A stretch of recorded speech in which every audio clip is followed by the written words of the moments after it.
ఏపీలో పోలింగ్ ముగియడంతో వివిధ రాష్ట్రాల్లో పర్యటిస్తున్నారు ఏపీ సీఎం చంద్రబాబు. ఎన్నికల ప్రచారంలో భాగంగా నిన్న కర్ణాటక వెళ్లిన బాబు ఇవాళ తమిళనాడు వెళ్తున్నారు. ఈవీఎంలను రద్దు చేయాలంటూ వివిధ పార్టీల మద్దతు కూడగడుతున్న చంద్రబాబు 2 రోజుల క్రితం కీలక సమావేశం ఏర్పాటు చేశారు. తమిళనాడు పర్యటనలో భాగంగా ఇవాళ మధ్యాహ్నం 12 గంటల 20 నిమిషాలకు చెన్నై ఎయిర్పోర్ట్కు చేరుకుంటారు. 12 గంటల 50 నిమిషాలకు డీఎంకే ఆఫీస్కు వెళతారు. అక్కడ డీఎంకే ముఖ్య నేతలతో సమావేశమవుతారు.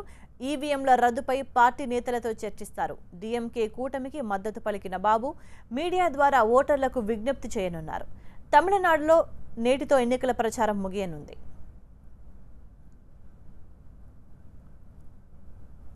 మరింత సమాచారాన్ని మా ప్రతినిధి మురళి లైవ్ లో అందిస్తారు. మురళి,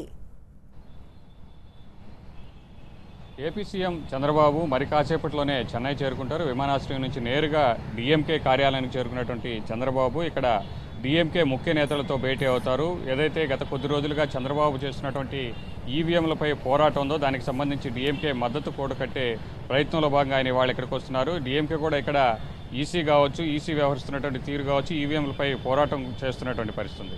అయితే డీఎంకే నేతలతో కూడా ఇదే విషయం చర్చించి మద్దతు కూడగట్టే ప్రయత్నం చేస్తారు.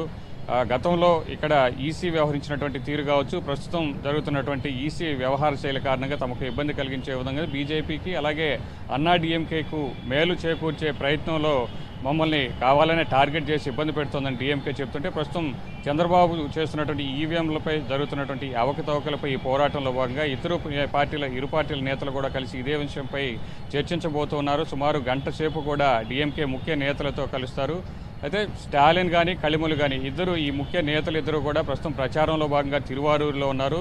తిరువారూరు నుంచి చంద్రబాబు పర్యటన ఉన్నటువంటి ఖరారైనటువంటి వెంటనే అక్కడి నుంచి ఆ పర్యటన కూడా రద్దు చేసుకుని చెన్నై చేరుకునేటువంటి అవకాశం ఉన్నట్టుగా కూడా మనకు సమాచారం అవుతుంది. మిగిలినటువంటి టీఆర్ బాలు కావచ్చు, అన్బలగన్ లాంటి నేతలందరూ కూడా చంద్రబాబుతో భేటీ అవుతారు. ఈ భేటీలో ఈవీఎంలకు సంబంధించి కావచ్చు, అలాగే తమిళనాడులో జరుగుతున్నటువంటి ఎన్నికల్లో బీజేపీ వ్యవహరిస్తున్నటువంటి తీరును కూడా ఎండగట్టే దీంట్లో భాగంగా మీడియా సమావేశాన్ని కూడా ఏర్పాటు చేశారు. ఇక్కడ డీఎంకే నేతలతో కలిసి చంద్రబాబు మధ్యాహ్నం 2 గంటలకు మీడియాతో మాట్లాడతారు. ఇప్పటికే నిన్న కర్ణాటకలో పాండ్యంలోని పాండవపురంలో ఎన్నికల ప్రచారంలో పాల్గొన్నటువంటి చంద్రబాబు ఈవీఎంలపై ఉన్నటువంటి అభ్యంతరాలను ఆయన అక్కడ ఆ సభలో కూడా ప్రసంగించినటువంటి పరిస్థితి. మరొకసారి కూడా చెన్నైలో మీడియాతో డీఎంకే నేతలతో కలిసి ఇదే విషయంపై కూడా మాట్లాడబోతారు. గతంలో తెలంగాణలో జరిగినటువంటి ఎన్నికల్లో పోలైనటువంటి ఓట్లకు లెక్కించినటువంటి ఓట్లకు తేడా వచ్చింది. ఎందుకు ఆ తేడా వచ్చింది, ఎందుకు ఈవీఎంలలో అభ్యంతరం ఉందని మేము చెప్తుంటే ఎందుకు ఓటమి భయంతో మమ్మల్ని వైసీపీ కావచ్చు మిగిలిన నేతలందరూ కూడా టార్గెట్ చేస్తున్నారు. మాకు ఓటమి భయం లేదు, ఖచ్చితంగా కూడా మేము విజయం సాధించి తీరుతాం. అయితే ఆంధ్రప్రదేశ్లో జరిగినటువంటి పరిస్థితి మరొక రాష్ట్రంలో కూడా జరగకూడదు. ఈసీ కూడా ఒక విషయాన్ని చెప్పింది, మాల్ ఫంక్షనింగ్కు అవకాశం ఉందే తప్ప ట్యాంపరింగ్కు అవకాశం లేదని ఈసీ కూడా స్వయంగా చెప్పినటువంటి పరిస్థితుల్లో ఎందుకు ఇలాంటి సమస్యలు ఉన్నప్పుడు ఈవీఎంలను కొనసాగించాల్సిన అవసరం ఏంటని చంద్రబాబు పదే ప్రశ్నిస్తున్నారు. ఇవాళ డీఎంకే నేతలను కలిసిన తర్వాత మరొకసారి కూడా దీని గురించి మాట్లాడేటువంటి అవకాశం ఉంది. అలాగే తమిళనాడులో ఇవాళతో ఎన్నికల ప్రచారం కూడా ముగియనుంది.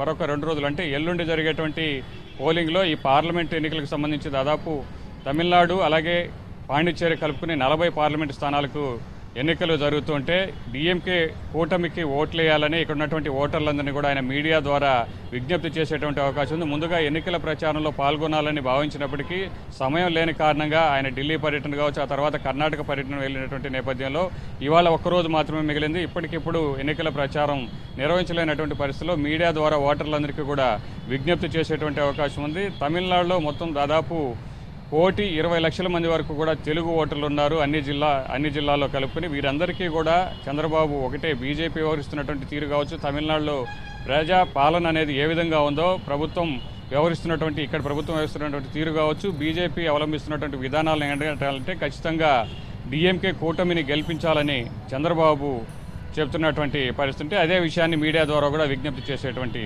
అవకాశం ఉంది. రైట్ మురళి.